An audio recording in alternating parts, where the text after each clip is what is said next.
October 24th. When the wards were removed yesterday, it showed that Nightwind had been by at dusk trying to peer in. Also, Cheater, and a huge, lean, wolfish-looking creature. The things were all still held by their restraints, though struggling enthusiastically. I was feeling a little worse for my usage, but forced to spring into my step and went and strolled past the church. Tikla was perched atop it, and she stirred and studied me as I went by, but we exchanged no words. As soon as I got past, though, I glanced back and saw she was gone. Good. I went home and slept.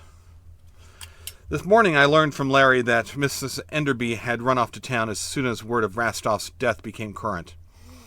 Later in the day, the great detective had shown up to view the remains and went by the premises. I brought Larry up to date on everything that had happened after I left him.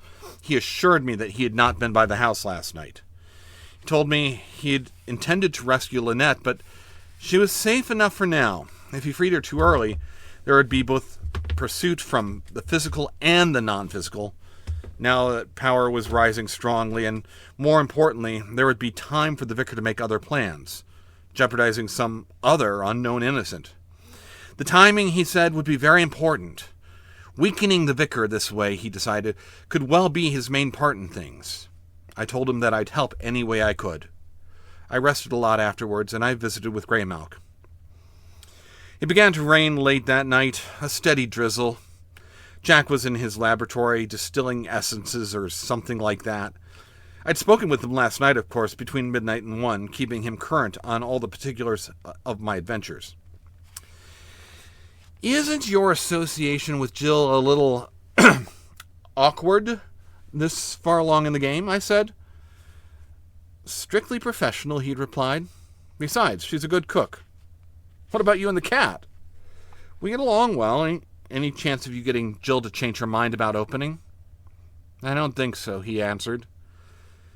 She's not making you think about switching, I hope. Of course not. Well, if I may speak freely. Then the clock struck 1, and I couldn't. I watched the darkened windows flood a while, made my rounds, and slept some more. When havoc breaks loose in our vicinity, it does it with style. I was awakened by an enormous thunderclap, sounding as if it had occurred just overhead, and the brightness of the lightning stroke had been visible through my closed eyelids. Suddenly I was on my feet, in the front hall, not certain how I'd gotten there, along with echoes of the crash. The mirror had shattered. The things were slithering out. I began barking immediately. I heard an exclamation from the room where Jack worked, followed by the sound of some instrument or book being dropped. Then the door opened and he was hurrying towards me. When he saw the slitherers, he called to me, "Snuff! Find me a container!" And he returned to the laboratory where I heard a cabinet open. I looked about. I raced into the parlor, slitherers spreading like a slow tidal wave at my back. Upstairs, the thing in the steamer trunk began beating upon its confines with a frantic exhortation. I heard wood splitter, and it struck. There were rattles from the attic. Another flash created a moment of yellow day beyond the windows. A thunderclap that came with it shook the house. There was nothing in the parlor in the way of a mirror, but on a side table near the door stood partially full, partially empty, bottle of port wine, one of the ruby variety. Recalling that this species casts a spell within the bottle, I reared and I pushed it off the table with my paw so that it fell upon a rug rather than the floor's wood. It did not shatter, and its cork remained in place. There came another flash and another crash. The things upstairs continued their noisy activity with the indication that at least the inhabitant of the steamer trunk had gotten free. A glance hallward showed me the steady, continuous exodus of the things from the mirror. I heard Jack's footfalls. An uncanny glow began to fill the room. It did not seem entirely attributable to the internal incandescence of the slitherers. Rolling the bottle hallward, I saw Jack standing at the hall's far end, a wand in hand. It was the no-nonsense wand he'd used to transfer the slitherers from mirror to mirror earlier. Not the powerful game artifact, not the closing wand, although that was also in his possession. While he is the master of the knife is not technically a game tool, though it may be used in part of the game. The knife is the embodiment of his curse, as well as a special source of power. He saw me, and he saw the bottle at the same time that I saw him. Jack raised the wand and used it to part the flowing mass which separated us. Then he came forward, and it slithered close behind him. Coming up beside me, he picked up the bottle, held it in his left hand, and uncorked it with his teeth.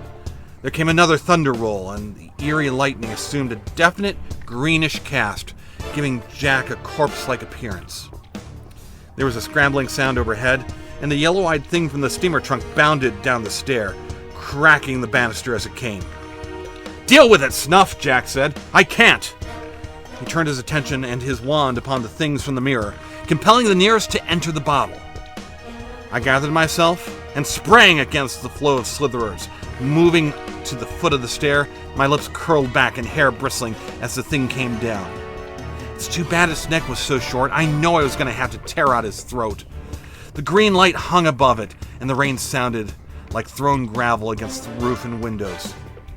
The thing spread its arms, ending in very nasty talons, very wide, and I knew that I had to move immediately, in and out, to accomplish in a matter of seconds if I were to emerge relatively unscathed. Even now I could hear something down the attic stair. The lightning flashed again. I roared to the accompaniment of the thunder and launched myself at an awkward angle. I struck the wall on my way down, for the thing's arm struck me after my jaws closed like a trap. I'd applied torque with my entire body, crunching and tearing away its gullet before I let go to drop back. It was the arm, not the talons, connected with me. I dropped, momentarily senseless, to the floor, a terrible taste in my mouth as the thing in the attic came into sight at the head of the stair. Seeing the thing from the steamer trunk reeling and clutching its throat, dripping steaming juices, the thing from the attic slowed for a moment, regarding the carnage. Then it rushed forward. I pulled myself to my feet, preparing to face it as it thrust a reeling one aside and came on. Instead, though, the dying one seemed to take its descent as another attack, then swung towards it, raked it with the talons. The thing from the attic seized it, snarling, and bit at its twisting face. At my back, I could hear Jack moving about, bottling slitherers. A moment later, the banister gave way, and the pair on the stairs were in the air. Lightning flashed, again and again and again, the thunder coming about and staying, becoming its steady accompaniment. Yet more flashes walked through the sky. They entered the windows, fluoresced the ubiquitous green and the eye-piercing intensity. The sounds of the rain were submerged, the house began to shudder and creak. Copies of the Strand magazine fluttered floorward from the mantel.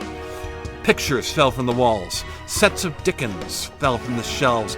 Vases, candelabra, glasses, trays, all sliding from their table, plaster descending like snow from the ceiling. Prince Albert stared at the blizzard through cracked glass. Martin Farquhar Tupper lay atop Elizabeth Barrett Browning, their covers torn. When the thing from the attic rose, shaking its head, rolling its eyes, casting wild glances about, the other still lay on the floor, steam rising from its scaly throat. Its head twisted to the left. I seemed to hear Growler, prompting me to try for the throat again, and I slashed forward, attempting to repeat my earlier move. I missed the target as it drew back, attempting belatedly to grapple me to it. My impact staggered it, however, and I slashed its left shoulder as I fell. Immediately as I secured my footing, I seized its right leg above the ankle and ground down for a bone cruncher of a bite. It recovered quickly and kicked me with the other foot. I hung on for another second's damage before releasing it and scrambling away, able to ride with the second kick. Once I figured I could take in trade something that would slow its movements, I liked the bulldog's sensibility, as well as the physique.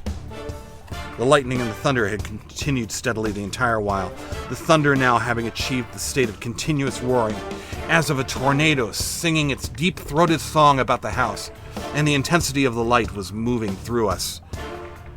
Tiny sparks now danced upon surfaces of everything metallic. All of my hair was on end, for reasons other than the stimulus of combat. It was obvious now this was a magical attack. I tried for the thing's other ankle and missed. Turning, I slashed at the arm which swung at me. I missed that too, but it missed me also. I darted away, growling, roaring, and feinted to its right. It put weight on its injured ankle to reach after me and went off balance, struggling to recover. I was behind it immediately, passing on that side, worrying the ankle again from the rear. It bellowed then as it tried to reach me, but I hung on until finally it cast itself over backwards in an attempt to fall and crush me. I relaxed my hold and tried to move away as it did so, but a flailing arm struck me on the head, knocking me to the floor, doubling my vision. Therefore, it was two Jacks that I saw, wielding two blades, piercing two monsters' throats. Even as I crawled out from beneath the attic thing's outflung arm, the basement door crashed open. The thing from the circle was upon me. "Now, hound, I eat you!" I shook my head, trying to clear it. "Snuff! Get back," Jack told me, running towards it. The starlight danced upon the blade in his hand, and I needed no further persuasion. I crawled toward the further end of the now slitherless hall, passing a corked bottle and spirits as I went. Pieces of the mirror gave back green dogs with jagged edges. I watched Jack as he finished his business, ready in case he required assistance, and grateful that he did not. Plaster continued to rain down. Everything loose was on the floor. The thunder and the light in the houses shuddering. It almost become a part of the environment. I suppose if you lived with it long enough, there might come a time when you stop noticing. I didn't really want to wait long enough to see. As I watched the thing from the circle finally fall, following a masterful upstroke, I turned on my stronger emotions towards the perpetrator of the onslaught, which had caused their release. It was more than merely annoying, having had to put up with them all these weeks, and then to lose them this way just before they could fulfill their function. Under the proper constraints, they'd been intended as a bodyguard for a retreat. If one should be necessary, following the events of the final night. After which, once they distracted enough after our retreat, they would have had their freedom in some isolated locale, obtaining the opportunity to add to the world's folklore of a darker nature. Now, ruined this buffer plan. They weren't essential, but they might have proved useless should we have had to exit pursued by furies. When the business was done, Jack traced pentagrams with his blade, calling upon the powers that would cleanse the place. With the first one, the green glow faded. With the second, the house stopped its shuddering. The third, the thunder and the lightning went away, and with the fourth, the rain ceased. "Good show, Snuff," he said then. There came a knocking on the back door. We had both headed in that direction, the blade vanishing and Jack's hair and clothing getting rearranged along the way. He opened the door. Jill and Greymalk stood before us. "Are you all right?" Jill asked. Jack smiled, nodded, stepped aside. "Won't you come in?" They did, though not before I'd noticed that it seemed perfectly dry outside. "I'd invite you into the parlor," Jack said, "if you don't mind stepping over a few dismembered ogres." "Never did before," the lady answered, and he led her in that direction. The parlor floor was full of what had been on the shelves, the table, the mantelpiece, and everything was powdered with plaster.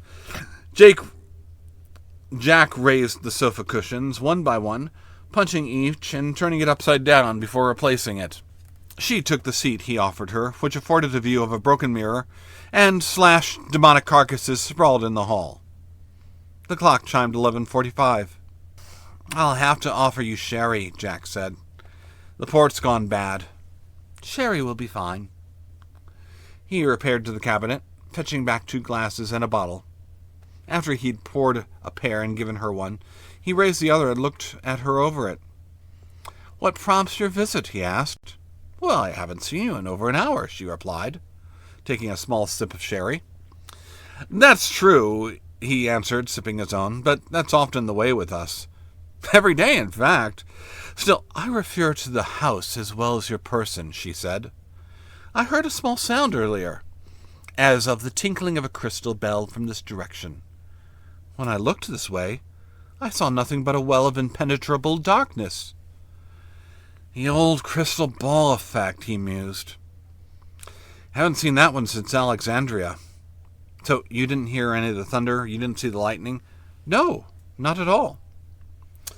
It's not badly done, though. I hate to admit it, he said, taking another sip. Was it the vicar? I'd guess. Most likely he's still irritated with Snuff here. Perhaps you should have a few words with him. I don't believe in giving warnings, but I give anyone 2 attempts on us to discover their folly. If they do not, and they try a 3rd time, I kill them. That's all.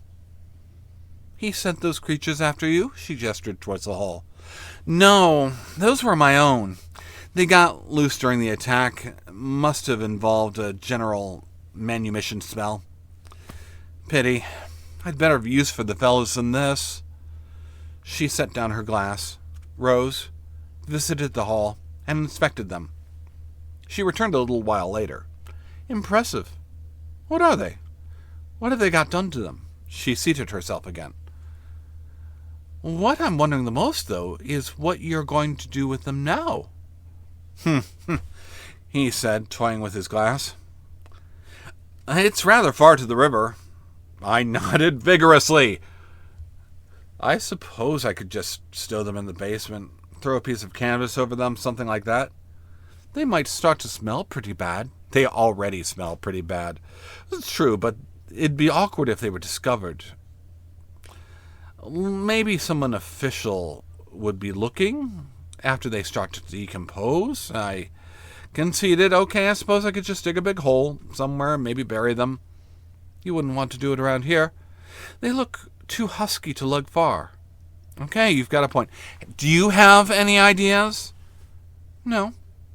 I barked once, and they looked at me. I glanced at the clock. It was approaching midnight. I think Snuff has a suggestion. I nodded. He'll have to wait a few minutes. I can't, Greymalk said to me suddenly. Cats are that way, I replied. What do you want to do with them? I say we take them over to Owen's place and stuff them in some of his wicker baskets. Then we haul them up into that big oak tree, set fire to them, and run! Snuff, that's grotesque. Oh, I'm glad you like it too. And it makes for a great Halloween gag, even if it is a little early. The clock struck 12. The humans bought my idea, and we went out to do it. And oh, my foes, oh, my friends, they gave such a lovely light. Hickory dickory dock.